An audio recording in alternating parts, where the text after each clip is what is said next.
पहाड़ का रोड है ये। धमाका तो बिहारियों का सिर्फ होगा, सिर्फ बिहारी। हम लोग इंडिया देश से आए हैं नेपाल घूमने के लिए। सिर्फ बिहारी का सीन इस वीडियो में आएगा, तो लाइक करिए और सब्सक्राइब जरूर कीजिएगा। क्योंकि ये देखियो बहुत अच्छा वीडियो बनाया हूँ मैंने, इतना दूर आके 5000 रुपये इंडियन देके।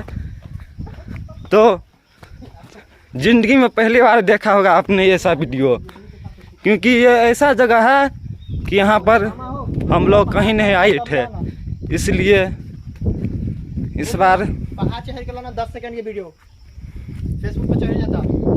दूर कथी लाभ, चलो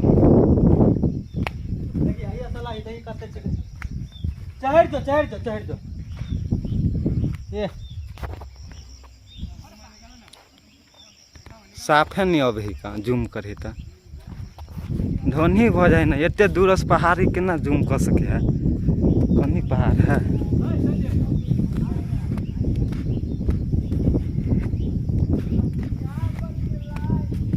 ये देखो कितना, ये दिखने में लगता है बहुत कम, लेकिन ये तो 50 करोड़ भी फीट लंबा है। 50 करोड़ तरह ज्यादा पड़ना चाहिए। तो फैन से भैंस बना देवी ना, वीडियो चला कर सब चीज़ हो कम मोबाइल में।